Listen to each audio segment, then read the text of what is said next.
Central continued, Nerd Central's pseudo after show. Let's go straight to the next installments of Force Feeding Behind the Magic and Flight 828. Hello there. I'm KNWT, and I love Star Wars, but not enough people have seen Star Wars, so I will be reviewing and ranking every film. Whether you like it or not, this is Force Feeding. Well, it took us 5 other movies to get here, but we are finally at the first Star Wars movie, Star Wars, aka A New Hope. We pick up immediately after Rogue One with Vader raiding Princess Leia's ship trying to retrieve the Death Star plans. R2 and C-3PO are sent to Tatooine where they meet Luke Skywalker. R2 freaks out and says we gotta go find Obi-Wan, so they do. Obi-Wan says we need a pilot to get to Alderaan. They hire a much better looking Han Solo. They get to Alderaan, but it's been blown up by this small moon. But wait, that's no moon, it's a space station. The crew gets Princess Leia off this crazy place, but Obi-Wan has to sacrifice himself so they can do so. Luke comes back with the cavalry and blows up the Death Star. And no medals for Chewie. It almost seems pointless to bring up the legacy of this movie. Without it, I feel very much like film wouldn't be anywhere close to the way it is today. For example, the character archetypes are constantly reused for almost every modern blockbuster because they work so excellently off each other. Before the special editions, this film was a masterclass in practical special effects. CGI wasn't exactly easy to do back in the 70s, so many sets are either miniatures or gorgeous matte paintings. All of it's seamless, except for the lightsaber battle between Darth and Obi-Wan. It's disappointing to say the least. Watching it in the order that I did means I went from this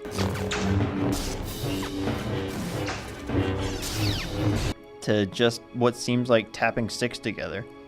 And I get that it's more about the story and the relationship than the fight, but in Revenge of the Sith, it was about those things and had an amazing fight on top of it. Plus, there's this. Yeah, we'll talk about why that's weird in a couple of weeks. Needless to say, New Hope is an amazing film, but the lack of intensity during combat unfortunately brings it down quite a bit in my eyes. Leading the rankings to be, number 1, Revenge of the Sith, number 2, Rogue One, number 3, A New Hope, number 4, The Phantom Menace, number 5, Attack of the Clones, and number 10, Solo. Next week, we look at the Big Daddy, Empire Strikes Back, on Force Feeding. Hello and welcome back to Behind the Magic. My name is Raylyn, and last week I got to share with you Harry Potter and the Order of the Phoenix. This week we get to take a look at the 6th Harry Potter installment, The Half-Blood Prince. Let's get started. With this film were no big changes, but there was a moment where Alfonso Cuarón considered on coming back, but Yates eventually decided he wanted to stay on. We also got a new potions professor after Snape became the Defense Against the Dark Arts professor. The new professor is Horace Slughorn, played by Jim Broadbent. We are also introduced to a new student and love interest for Ronald Weasley, Lavender Brown, who is played by Jessie Cave. Her screen test with Grinch was memorable to Yates because she did not hold back and really played into the character. I'm your sweetheart. That's my 1-1.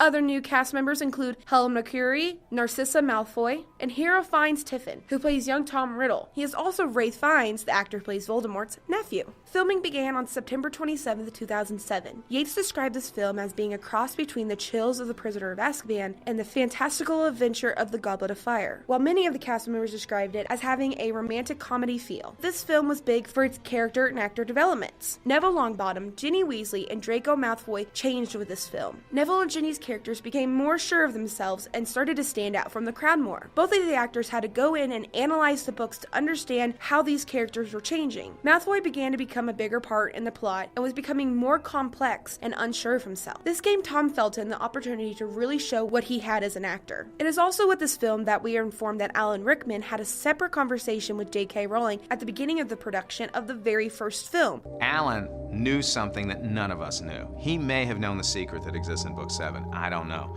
He never told us. He said he knew something, and his performance was based on that conversation. In addition, Chris Columbus was told that Snape had this huge secret. He didn't know the secret, but he wanted to make sure from the beginning it was shown that there was something off about him, which we can see from the very first time Snape and Harry saw each other. Harry, what is it? Where shall I Nothing. Nothing, I'm fine. A big part of the movie was when Dumbledore was killed. Here's the director, David Yates, talking about the last scene with the actors. In the series of stories, this is a very big deal, all right? So we have to create an atmosphere here that you can cut with a knife, that we can all feel. And it's not happening, all right? It's very emotional, it's very moving. And if we can feel it collectively, then we might get something special this evening. Yates goes on to say that this scene is what finally showed him that the characters' pain and struggles were finally clicking with the actors. The film premiered in London on July 7, 2009 and grossed $934 million. And that was our look at the Half-Blood Prince. Join me next week as we work our way to the next movie, Harry Potter and the Deathly Hallows Part 1. My name is Raylyn, and this is Behind the Magic. Welcome back to episode 6 of Flight 828. I'm your host, Lauren Adams. This week I will discuss the highlights of episodes 6 and 7 of Manifest and my new theories on what happened. Episode 6 begins with Cal. He has a fever and starts speaking Bulgarian while also repeating the phrase "red door." Ben tries to track down a Bulgarian passenger, Marco, but realizes that he is one of the several missing passengers from the plane. He finds out that Marco boarded one of the 5 buses at the airport. The bus he boarded went missing. Michaela and Jared go looking for where the passengers could be, and they find the building with the red door. Afterward, we see that Cal is in sync with Marco, and that's why he's sick. Marco and some other passengers are being experimented on. Ben goes to Vance and realizes that the NSA is not involved and wants to help. Vance and his crew go to the building that Jared and Michaela found, but the experimenters had already packed up and relocated. They find out that Unified Dynamic Systems is conducting the experiments. In episode 7, Ben gets a job as an accountant. He has access to lots of information at his new job and finds Fiona, a scientist that believes all human minds can be connected, just like what the passengers are experiencing. She knows nothing about the experiments, but is willing to help. At the end of the episode, Cal tells Ben that Vance is a good guy and is on their side. These episodes once again confirm that Cal could be the key to figuring out what happened to them on the flight. If he's connected to Marco, he could possibly find out exactly where he is. Then they could track down the Unified Dynamic Systems people who are running these experiments. We can also rule out that the government is involved at all with the disappearance of Flight 828 after the NSA's help in these episodes and Cal's statement. Another theory is that Fiona could easily be involved in the disappearance of Flight 828. She seems to know a lot about human brain connections. Even though she said that she knows nothing about the experiment, she could easily be with the UDS. If she's not, maybe the UDS is just using her research to help their experiment.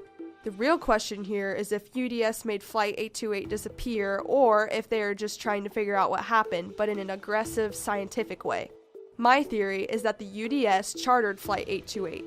A chartered flight is when a company pays for an entire flight and the passengers don't have to pay. This would make sense because all the passengers were also paid money to take Flight 828 since the other flight was overbooked, or so they said. Then UDS made the flight disappear as part of their experiment, and they were able to cover it up by just telling the airline it was a chartered flight and not an experiment. Obviously, many people are willing to take a good chunk of money to go on another flight, so it's easy to fall into the trap of UDS.